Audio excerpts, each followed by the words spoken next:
स्वागत है आप सभी विद्यार्थियों का एग्ज़ाम डी में। एग्ज़ाम डी तैयारी एग्ज़ाम की। एग्ज़ाम बहुत करीब आ चुका है। परसों को ही एग्ज़ाम है यानी 18 अगस्त को। और आपका पहला जो पेपर है वो मेजर पेपर है।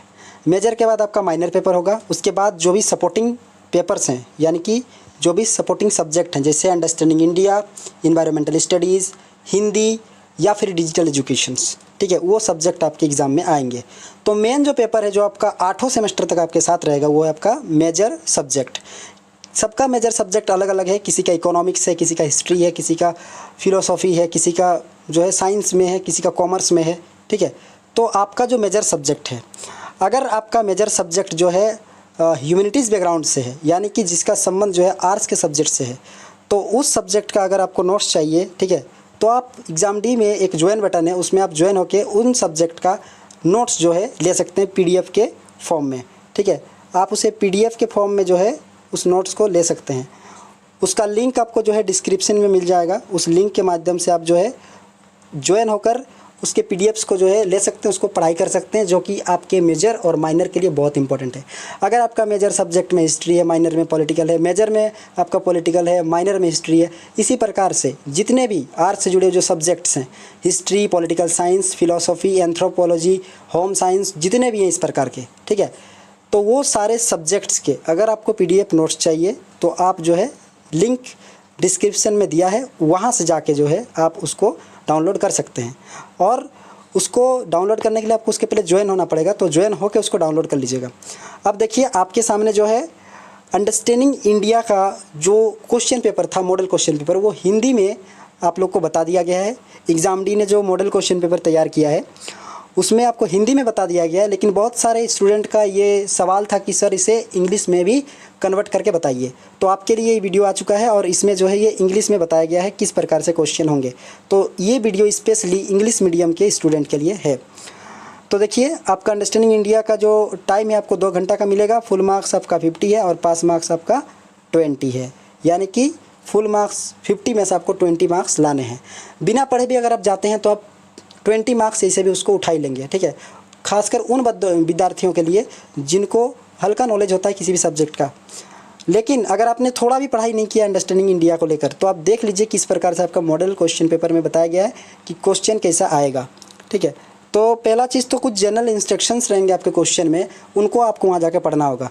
तो वहाँ जाके पढ़ने से अच्छा आप यहाँ पर एक बार समझ लीजिए, वहाँ जाके आप उसको आराम से बना लीजिएगा। इसमें आपको पढ़ने के लिए अलग से दिमाग नहीं लगाना पड़ेगा। पहला है आपका कि candidate should answer in their own words as far as possible. आपको अपने शब्दों में ही उत्तर देना है।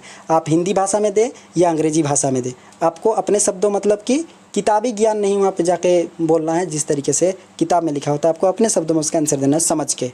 दूसरा, group A is very short answer type compulsory question. Group A जो है कंपलसरी है। यहाँ पर आपको टोटल 5 क्वेश्चन मिलेंगे और 5 में से आपको जो है 5 बनाने हैं, वो कंपलसरी है। कंपलसरी मतलब अनिवार्य है, आपको बनाना है। अगला पॉइंट आपका कि answer descriptively and any 3 out of 5 question, ठीक है। जब आप ग्रुप बी में जाएंगे तो आपको वहाँ पर 5 क्वेश्चन मिलेंगे, ठीक। पहला वाला तब ग्रुप ए हुए 5 क्वेश्चन, छोटे छोटे आंसर होंगे, चाहे उसका आंसर एमसीक्यू में आए, चाहे उसका आंसर आपका एक वर्ड में आए या फिर एक लाइन में आए, वो 1 नंबर वाले हैं। जो बी वाला होगा वो आपका 5 क्वेश्चन में से 3 क्वेश्चन आपको उसमें से बनाने हैं और 15-15 नंबर का जो है वो रहेगा एक एक क्वेश्चन। तो आपको कम से कम 3 पेज करके उसका आंसर देना पड़ेगा। अगर आप 3 पेज करके नहीं दे सकते हैं तो मार्क्स थोड़े कम आ सकते हैं, लेकिन अगर आप 3 पेज करके देते हैं तो एवरेजली आपका जितना मार्क्स है वो 12-13 के आसपास पहुंच जाएगा। याद रखिएगा एवरेज मार्किंग होता है, आपका हैंड राइटिंग भी यहाँ पर ध्यान दिया जाता है। इसके अलावा आगे दिया गया है the digit of the margin are exponents of the integer. तो यहाँ पर क्या है कि आपको जो साइड में है आपका जो मार्क्स रहेगा ना वो आपको राइट साइड में जो है दिया रहेगा। इसके बाद है answer from both the section as directed. तो दोनों ही सेक्शन से आपको आंसर देना है, इसको याद रखिएगा। कोई सेक्शन आपको छोड़ना नहीं है, चाहे ग्रुप ए हो या ग्रुप बी हो, दोनों ही ग्रुप से आपको आंसर देना है। समय 2 घंटा का रहेगा, इसको फिर से दिमाग में बैठा लीजिए, समय 2 ही घंटा का रहेगा। तो पहला वाला आसान वाला आप जल्दी जल्दी बना लेंगे, जो हार्ड रहेगा उसको आपको लास्ट में बनाना है।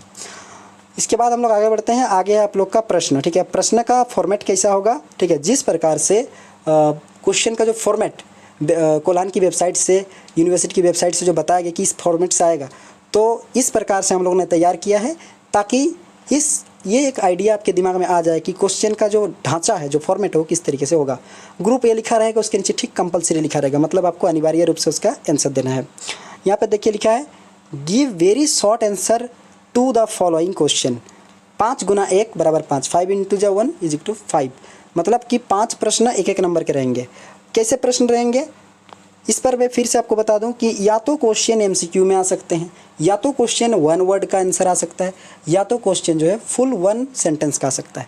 तो देखिए पहला क्वेश्चन क्या है, पहला क्वेश्चन क्या बता रहा है, how many articles were there in the original constitutions of India, यानी कि भारत का जो मूल संविधान है, जो स्टार्टिंग वाला, वहाँ पर टोटल कितने आर्टिकल्स हैं। ठीक है, टोटल कितने आर्टिकल्स हैं वो पूछा जा रहा है। सेकंड है in which continent is India located, दुनिया के किस महाद्वीप, कॉन्टिनेंट का मतलब क्या होता है महाद्वीप, किस महाद्वीप में भारत स्थित है। ठीक है। तीसरा है fundamental duties are listed by which article of the Indian constitutions, Bharat के संविधान में जो मौलिक कर्तव्य है ना, फंडामेंटल ड्यूटीज़ मौलिक कर्तव्य, इसका एक और होता है उसको बोलते हैं मौलिक अधिकार यानी फंडामेंटल राइट्स। तो भारत के संविधान के किस अनुसूची में ये दर्ज है मौलिक कर्तव्य। ठीक है। उसके बाद चौथा सवाल है in which chapter of the Indian constitutions are the fundamental rights listed, वही वाला क्वेश्चन है कि भारत के संविधान के कौन से भाग में मौलिक अधिकार जो है सूचित किए गए या फिर दर्शाए गए हैं। तो देखिए फंडामेंटल ड्यूटीज़ और फंडामेंटल राइट्स से क्वेश्चन आने की संभावना है, तो इसको दिमाग में आप बैठा लीजिएगा, दोनों को अच्छे तरीके से याद रखिएगा। फंडामेंटल ड्यूटीज़ यानी 11 फंडामेंटल ड्यूटीज़ हैं और 6 आपका जो है फंडामेंटल राइट्स हैं। तो ये हो गया फंडामेंटल ड्यूटीज़ और फंडामेंटल राइट्स। इसके बाद नंबर 5 क्वेश्चन है जो कि ग्रुप ए का लास्ट क्वेश्चन है, लिखा है name the first site to be exhibited in the Indus valley civilization, जो हड़प्पा सभ्यता थी या सिंधु घाटी सभ्यता थी उसमें पहली खुदाई जो है कहाँ पर हुई थी, पहला जो खुदाई हुआ था वो किस जगह पर हुआ था। ठीक है, उस जगह का यहाँ पे नाम लिखना है। तो ये रहे आपके ग्रुप ए के 5 क्वेश्चन। इस प्रकार से आपको फटाफट ग्रुप ए के 5 क्वेश्चन को बना लेना है अगर आप उन क्वेश्चन को लेकर श्योरिटी है तो। अब आपको इसके बाद चले जाना है ग्रुप बी में। ठीक है, ग्रुप बी जैसे ही जाएंगे आपको दिमाग में ये बैठा लेना है कि ये क्वेश्चन का उत्तर आपको जो है लॉन्ग आंसर टाइप में देना है, कम से कम 3 पेज में। एक एक प्रश्न जो है 15-15 नंबर का है और यहाँ आपको टोटल क्वेश्चन देखने को मिलेंगे 5। ठीक है, देखिए 1 2 3 4 और 5। ठीक है, अब नंबर यहाँ पे 6 तक दिख रहा है, इसका मतलब 6 तो नहीं है, दरअसल 1 नंबर जो था वो ग्रुप ए में है। तो यहाँ पर लिखा है सेकंड नंबर में discuss the fundamental duties enshrine in the Indian constitution, यानी कि भारत के संविधान में जो फंडामेंटल ड्यूटीज़ यानी मौलिक कर्तव्य बताए गए हैं उसका वर्णन कीजिए। ठीक है, तो हो सकता है कि मौलिक कर्तव्य हो दे दे, मौलिक अधिकार दे दे, तो आपको उसका तैयारी पहले से रखना है। अगर आपका मौलिक कर्तव्य या फिर मौलिक अधिकार के बारे में तैयारी नहीं है तो आप चैनल पे जाकर प्ले लिस्ट में देख सकते हैं, अंडरस्टैंडिंग इंडिया लिखा होगा, वहाँ पर मौलिक कर्तव्य मौलिक अधिकार के बारे में डिटेल से बताया गया है। आप उसको देख के अपना बेस को मजबूत कर सकते हैं कि आपका जो इसमें नॉलेज है अगर कम है तो, और नहीं तो आपका नॉलेज ठीक है तो बढ़िया है।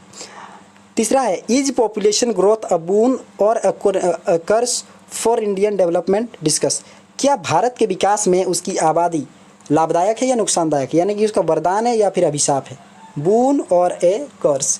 तो ये बात पूछा जा रहा है, तो आपको भारत की आबादी को यानी कि उसके पॉपुलेशन को माइंड में रखते हुए उसको इस प्रकार से एक्सप्लेन करना है कि आपको पॉपुलेशन को बताना किस प्रकार से ये जो है लाभदायक है, यानी किस प्रकार से ये जो है प्रॉफिटेबल है, बोन है, और किस प्रकार से ये जो है कर्ज है, ये बताना है आपको। इस पर डिस्कस बोला है, मतलब विस्तार से आपको एक्सप्लेन करके बनाना है।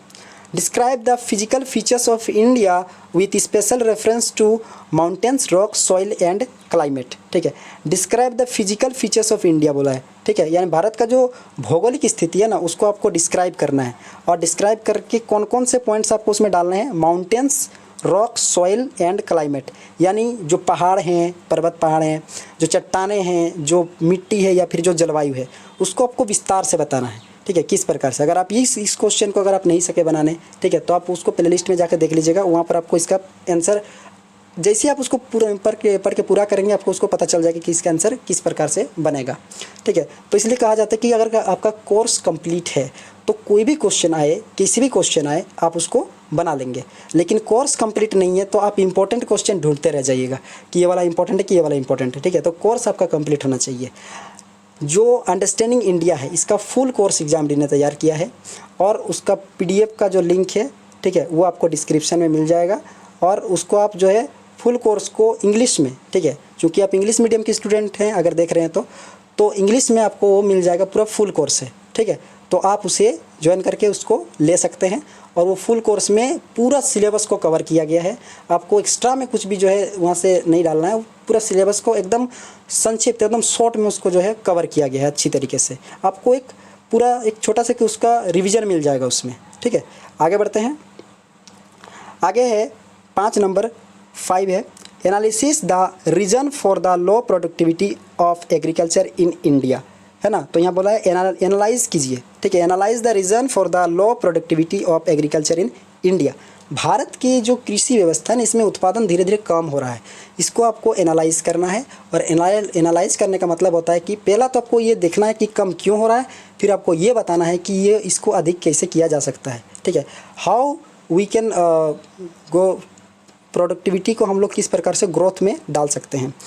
उसके बाद है throw light on the town planning method of the Harappan civilizations. Throw light का मतलब होता है कि आप प्रकाश डालिए और बताइए, है ना, मतलब उसको विस्तार से बताइए कि किस प्रकार से हड़प्पा सभ्यता में जो है शहरीकरण का विकास हुआ था, ठीक है, क्या विधि थी उस पर टाउन को प्लानिंग करने का, वो पूरा विधि आपको यहाँ पे एक्सप्लेन करके बताना है। तो ये तो प्रश्न है, ठीक है, ये तो प्रश्न है। ये प्रश्न हो सकता है कि इम्पोर्टेंट हो सकता है कि इसको एग्ज़ाम में पूछ लिया जाए, ऐसा भी हो सकता है कि नहीं पूछा जाए, ठीक है, क्योंकि ये इस पर्पज़ से बनाया गया कि आपको एक हल्का सा आइडिया हो जाए कि आपका जो क्वेश्चन का फॉर्मेट है वो फॉर्मेट होगा कैसा। तो इस प्रकार से आपका क्वेश्चन का फॉर्मेट होगा। तो ज़रा सोचिए कि आपको एक हल्का सा आइडिया हो जाए कि हाँ भाई इस प्रकार से मुझे क्वेश्चन मिलेगा, हम इस प्रकार से इसको पहले बनाएंगे, ये वाला को बाद में बनाएंगे। तो ये एक फॉर्मेट है। बाई चांस हो सकता है कि क्वेश्चन इसमें से जो एग्ज़ाम में पूछ भी लिया जाए, तो अगर उसकी तैयारी आपकी अच्छी रहेगी तो आप अच्छे तरीके से उसको बना लेंगे। किसी भी सब्जेक्ट को कमज़ोर मत आंकिए, ठीक है। कोई भी सब्जेक्ट जो है वीक नहीं होता, दरअसल उस सब्जेक्ट को ही हम लोग ऐसे बना देते हैं कि लगता है कि इसको नहीं पढ़ने से भी चलेगा। जैसे हिंदी पर जनरली हर कोई सोचता है कि इसको नहीं पढ़ने से भी चलेगा, और उसी में मार्क्स कम आ जाते हैं। तो इसलिए उसको दिमाग में रखिए। जो सपोर्टिंग सब्जेक्ट हैं वो भी इंपॉर्टेंट है, वो भी आपके रिजल्ट को ख़राब करने में योगदान दे सकते हैं। तो ऐसा ना हो कि सपोर्टिंग सब्जेक्ट एकदम ढीला छोड़ के मेजर माइनर में लगे हैं, तो फिर वो सब आपको प्रॉब्लम कर सकता है। तो ये सपोर्टिंग जो सब्जेक्ट हैं, understanding India, digital educations, Hindi, environmental studies, ठीक है, इन पर भी फोकस कीजिए। इसके अलावा सबसे अधिक जैसे बताया गया आपको कि सबसे अधिक आपको किस में फोकस करना है, आपका जो है मेजर सब्जेक्ट और आपका जो है माइनर सब्जेक्ट, ठीक है, माइनर सब्जेक्ट। इसके अलावा अगर आप MDC जो है MDC सब्जेक्ट उस पर फोकस कर सकते हैं। MDC जो है आपका 3 सेमेस्टर तक MDC आपका रहेगा, ठीक है, तो इस पर भी फोकस कर सकते हैं। लेकिन मेनली आपको इन 2 पर बहुत ज़्यादा फोकस करना है। और अंत में बहुत बहुत धन्यवाद आपका, आप सबों ने इसको बहुत अच्छे तरीके से समझा। आपके मन में कोई भी अगर सवाल हो किसी भी प्रकार का आपके एग्ज़ाम को लेकर, कैसे एग्ज़ाम देना है, किस लैंग्वेज में एग्ज़ाम देना है, कौन से सब्जेक्ट में आप वीक हैं, आपको किस सब्जेक्ट की तैयारी करनी है, सारा चीज़ आप कमेंट सेक्शन में पूछिए। और पूछने के बाद जहाँ तक एग्ज़ाम दे सकेगा आपके क्वेश्चन को सॉल्व करने का कोशिश करेगा। बहुत बहुत धन्यवाद आपका। Best of luck for exam. Thank you.